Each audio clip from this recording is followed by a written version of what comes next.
Hello മച്ചാൻസ് മേഹു ഹാഷി. അങ്ങനെ 2025 വെറും ഒരു കലണ്ടർ മാത്രമായി അല്ലേ. എന്തൊക്കെ ബഹളമായിരുന്നു. മലപ്പുറം കത്തി അമ്പും വില്ലും. കുഴപ്പമില്ല, ഞാൻ കഴിഞ്ഞ വീഡിയോ പറഞ്ഞതുപോലെ ഇന്ന് ഡേ 1 എല്ലാം അടിപൊളിയായിട്ട് തുടങ്ങുക. എന്റെ കഴിഞ്ഞ കൊല്ലം ന്യൂ ഇയർ തുടങ്ങിയത് ഒരു 8ന്റെ പണിയായിട്ടാണ്. വലിയ കാര്യത്തിൽ ഞാനും എന്റെ 2 കൂട്ടുകാരും ന്യൂ ഇയർ ആഘോഷിക്കാൻ കണ്ണൂർ ബീച്ചിലോട്ട് പോകാൻ ഇറങ്ങി. ടൈം ഏകദേശം 12 മണി ആവാനായിട്ടുണ്ടാവും. കണ്ണൂർ സെൻട്രൽ ജയിലിന് മുന്നിലെത്തപ്പോൾ എന്റെ പടക്കുതിര പണി തന്നു. അതായത് അവന്റെ ഹേർട്ട് ഫെയിലിയർ ആയി. എഞ്ചിൻ പണിയാണ്. ആലോചിച്ച് നോക്കണ അവസ്ഥ.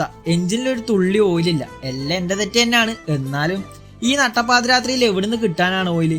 അങ്ങനെ എന്റെ പ്രിയപ്പെട്ട കൂട്ടുകാർ എവിടെയോ പോയി ഏതോ ഒരു പമ്പിന്ന് തല്ലും കൂടി ഒരു ഓയിൽ വാങ്ങിക്കൊണ്ടുവന്ന്. അപ്പോൾ ഉണ്ടായ ഒരു സന്തോഷം. പക്ഷെ അധിക നേരം ഉണ്ടായിരുന്നില്ല. അവര് വാങ്ങി വന്ന ഓയില് ട്രാക്ടറിൽ ഒഴിക്കുന്ന ഓയിലായിരുന്നു ഗൈസ്. എൻ്റെ കയ്യിലുള്ളത് പ്ലാറ്റിനം 100. സമയം 12 മണി. ഞാനിവിടെ തൊലഞ്ഞിരിക്കുമ്പോൾ ചുറ്റിനും പടക്കം പൊട്ടിച്ച് ആഘോഷിച്ചുകൊണ്ടിരിക്കുന്നു. ഇത്രയും വൃത്തികെട്ട അവസ്ഥ. എന്നാലും കുറെ കഷ്ടപ്പെട്ടാണെങ്കിലും ഞങ്ങൾ ബീച്ചിൽ പോയി ന്യൂ ഇയർ ഒക്കെ ആഘോഷിച്ചായിരുന്നു വന്നത്. അങ്ങനെ തുടങ്ങിയ വർഷമായിരുന്നു അത്. ഈ വർഷം ഈ സമയം ഞാനാണെങ്കിൽ നാട്ടിലും ഇല്ല, ആ കൂട്ടുകാരാണ് എൻ്റെ കൂടെയും ഇല്ല. അതുകൊണ്ട് തന്നെ രാത്രി വേറൊരു ഏർപ്പാടിനും പോവാണ്ട് അടുത്തുള്ള ഒരു ബായിന്റെ ഹോട്ടലിൽ പോയി വയറ് നിറച്ച് ഫുഡും കഴിച്ച് വന്ന് സുഖമായിട്ട് കിടന്നങ്ങ് ഉറങ്ങി. നിങ്ങളെയൊക്കെ വർഷം നല്ല രീതിയിൽ തന്നെ ആണല്ലോ അല്ലേ തുടങ്ങിയത്.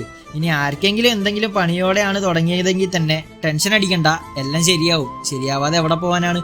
അപ്പോൾ എല്ലാവർക്കും ഹാപ്പി ന്യൂ ഇയർ. പുതിയൊരു വീഡിയോ ആയിട്ട് വരുന്നവരേക്കും തൽക്കാലത്തേക്ക് സൈൻ ഔട്ട്. വണക്കം.